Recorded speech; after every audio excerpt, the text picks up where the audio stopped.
Momento de hablar más estrictamente de lo que es la relación entre las medidas adoptadas por el gobierno, el nuevo esquema cambiario y el sector del agro, del campo, concretamente. Claro, gran tema para Río Cuarto y para todo el sur de la provincia, ¿no? Sí, sin lugar a dudas, sin lugar a dudas. Porque además es uno de los motores económicos del país. Sí, y sobre el que hay mucha expectativa, especialmente en torno a la capacidad de liquidación que pueda llegar a tener en las próximas semanas, que hay buenas expectativas en torno a esto, después de lo que ocurrió, te diría desde fines de marzo, donde empezó a ralentizarse de alguna manera el ritmo de liquidación de granos, esperando muchos estas medidas que finalmente llegaron, ¿no? Esperaban alguna novedad en el tipo de cambio un poco más alto, bueno, por eso empezaron a pisarse de alguna manera las liquidaciones, cosa que se sintió al mismo tiempo que se aceleraron las importaciones, aprovechando lo que creían que iba a ser un dólar barato, ¿no? Según Gonzalo Augusto, esta dinámica puede cambiar, ¿no? Así es, a partir de ahora y de las nuevas reglas de juego. Escuchamos lo que nos decía Gonzalo Augusto de la Bolsa de Cereales de Córdoba. La verdad, Gonzalo, que era una de las medidas más esperadas, no solamente para el agro, sino para toda la economía en general, porque ya se está convirtiendo en un escollo para el crecimiento económico, o sea, el hecho de tener cepo te limita inversiones, limita que el crecimiento de, por ejemplo, del valor de los bonos, de las acciones de las empresas argentinas. Obviamente, si vos sos extranjero y querés invertir acá, con un cepo no lo vas a hacer. Obviamente ahora esto no cambia de un día para el otro, sino que se tienen que dar otras reformas estructurales, pero es un primer paso y es muy importante. Y algo que también la mayoría no esperamos que se diera en este periodo, que todos pensamos que se iba a hacer después de las elecciones, pero el gobierno adelantó la jugada y obviamente en un momento donde también hay un ingreso adicional de dólares de la cosecha. Bueno, hay una serie de cuestiones que podrían llevar a tranquilidad a los mercados, pero lo vemos como una medida muy importante. Gonzalo, ¿no le quedó otra al gobierno que pensaba sostener el crawling peg a 1% hasta las elecciones para llegar tranquilo? Ahora entran en una zona de riesgo con respecto al índice de inflación, por ejemplo. Bueno, yo creo que es un mundo muy importante, Marcos, que el contexto internacional está siendo adverso, las monedas se deprecian en el resto del mundo, el efecto Trump la verdad que fue muy fuerte y eso, vos al tener un tipo de cambio prefijado al 1%, la verdad que estás atado de pie y mano para poder corregir la política cambiaria. Algo que tenía y que tiene el gobierno como una fortaleza muy importante es el superávit fiscal, que la verdad que eso sí es una herramienta donde le permite dar previsibilidad, pero el tipo de cambio con el crawl impact del 1%, la verdad que estaba atado y no tenía margen de maniobra. Hoy sacando el cepo puede permitir que se corrija, que se vaya fluctuando, y yo creo que la idea del gobierno con esto es que el dólar pueda fluctuar y que no se traslade a precios, ¿sí? Porque también hay una cuestión de que hay menos peso en la economía. Entonces, si por ejemplo, el comerciante toma una actitud como lo hacía en los gobiernos, en el gobierno anterior, por ejemplo, de que subía el dólar blue, subían los precios y después atrás había una suba de salario, una emisión monetaria que respaldaba esas subas para poder convalidar esos mayores precios, eso ahora no va a pasar porque hay menos peso en la economía. Entonces, los comerciantes, y también hay menor consumo, no van a poder subir los precios al ritmo de la suba del precio del dólar, porque el precio del dólar, como puede subir, puede bajar. Entonces, ahí va a haber un reacomodamiento de precios y yo creo que en definitiva lo que busca el gobierno es descubrir cuál es el precio libre del dólar, cuál es el precio de mercado y en base a eso avanzar hacia un tipo de cambio fijo o una eventual dolarización para tratar de erradicar la inflación, que es lo que busca el gobierno con esto y que es su principal activo de cara a las elecciones. Gonzalo, amén de los fondos que vienen justamente del Fondo Monetario Internacional, que fueron muy importantes los anunciados, incluso los que van a ingresar como primer desembolso, que son buena parte del préstamo viene en el primer desembolso. El gobierno lanza este anuncio en el inicio de lo que es la cosecha gruesa, por lo cual tiene ahí otro reaseguro más como para tener poder de fuego. No se espera que empiecen a ingresar además los dólares del agro ahora. Bueno, también eso es muy importante, Gonzalo, porque también el tipo de cambio que estábamos teniendo estaba generando que los exportadores no liquidaran y que los importadores adelantaran sus compras al resto del mundo, que adelantaran sus importaciones. Ahora, con este tipo de cambio diferencial, todo lo que se ubique por encima de los 1.130 pesos, que era el dólar exportador, te debería generar un incentivo para liquidar la cosecha, para obtener un diferencial. Por ejemplo, para que se den una idea, la semana pasada la soja cerró a 325.000 pesos por tonelada. Si el dólar se va al techo de la banda a los 1.400, podríamos estar en los 400.000 pesos por tonelada, y si se va al piso, que son los 1.000 pesos, 290.000 pesos.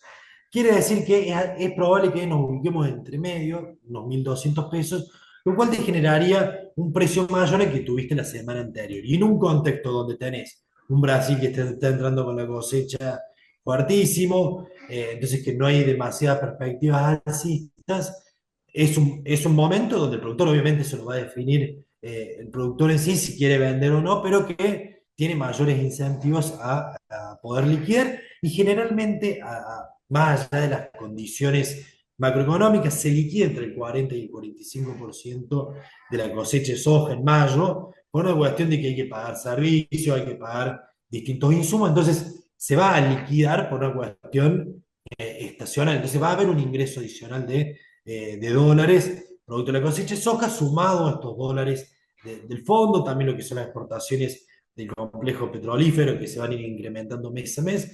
Entonces, yo creo que eso es lo que ha puesto el gobierno, y que la depreciación del dólar, que muchos sectores hablaban la semana pasada, es poco probable que se convalide y que tengamos un tipo de cambio que pueda oscilar entre los 1.100, 1.200 pesos, en torno al centro de esa banda que el gobierno fijó. Esto internacional también es un condicionante muy fuerte para el productor para decidir estrategias, teniendo en cuenta que parece un tembladeral que no se sabe para dónde sale, ¿no? Bueno, yo creo que eso también es mucha incertidumbre, y que todos estamos expectantes de qué puede llegar a pasar. Nosotros lo principal es que el tema agroexportador somos competidores con Estados Unidos, ¿sí? No es que le tenemos que vender a Estados Unidos, entonces esos aranceles nos pueden incidir a nosotros. Sí, lo que puede afectar un poco el tema de China, que le compra mucho producto de soja a Estados Unidos y que no puede no comprárselo y pasar de comprar a Brasil, que es su natural proveedor, y comprar un poco más a nosotros, pero que no nos afecta tanto en lo que es toda la parte agroexportadora del grueso de nuestros productos exportables, pero obviamente genera incertidumbre, entonces puede llegar a afectar las decisiones del productor, que yo creo que también uno está muy expectante del contexto local y el contexto internacional. El precio de la soja ha venido bajando, hace un par de semanas estamos en 340.000 pesos por tonelada, hoy estamos en 325.000 pesos por tonelada. Entonces también el productor que tiene la soja, que la traía la campaña anterior, dice, bueno, si bajó, espero que suba más o no la vendo, no la vendo. Entonces yo creo que hay muchas variables a analizar, pero el contexto internacional, más allá de lo de Trump, tenemos un Brasil, como decía anteriormente, que está ingresando con una cosecha récord de soja, entonces soja en el mundo hay. El maíz está un poco más ajustado, se están viendo precios mucho más interesantes, y que por eso también se ve que muchos productores vendieron más maíz que soja, producto de un precio mucho más atractivo, porque a nivel global la oferta de maíz es mucho más ajustada que la de soja. Gonzalo, se habló mucho en las últimas semanas de que hubo una aceleración de importaciones, temiendo de que iba a haber finalmente algún anuncio del gobierno, como que algunos adelantaron incluso importaciones, y que hubo cierta retracción en las exportaciones, como naturalmente iba a ocurrir cuando había ruido de anuncios. ¿Se notó esto? ¿Efectivamente hubo menos liquidación en las últimas semanas de lo que debería haber habido? Bueno, eso se nota, y uno ve el saldo que tuvo el Banco Central en la última semana y media, donde tuvo saldo generalmente vendedor, y esto es porque se retrasaban las exportaciones y se liquidaban más exportaciones. Por eso es lógico que a partir de esta semana empecemos a ver que ese saldo se revertiría, y que el Banco Central empezaría a comprar dólares en este contexto, porque se empezarían a dinamizar más las importaciones. Además, también hay una cuestión que sí, hoy puedes llegar a empezar a vender productos, pero si vos te demoras, capaz que ya no alcanza a tener un tipo de cambio competitivo como el que podés llegar a tener hoy, donde el mercado puede abrir en 1.300, 1.350 pesos por dólar. Entonces tendrías un precio bastante atractivo para vender, que si no lo haces te va a empezar a tener precios más bajos. Entonces yo creo que eso se va a ir acomodando en las próximas semanas y que podamos empezar a ver un saldo comprador, producto de que haya una normalización en la liquidación de exportación y, como te decía antes, también una cuestión estacional donde empiezan a llegar los buques para poder cargarse con soja o harina y aceite de soja, y esos buques necesitan ser comprados y necesitan ser liquidados esos dólares para poder llenarlos. Entonces también una cuestión estacional que eso va a generar ese ingreso de dólares. Claro, bueno, los más optimistas dicen, como ahora se va a revertir eso que venía ocurriendo de importaciones y exportaciones, y ahora va a haber un poco más de exportaciones y tal vez un poquito menos de importaciones, la presión al dólar va a ir a la baja, ¿no? Como mencionabas vos, que posiblemente se ubique en la zona central o tal vez incluso un poquito menos. Por supuesto, todo atado a ver cómo evoluciona, pero en la teoría, ¿podría ocurrir esto?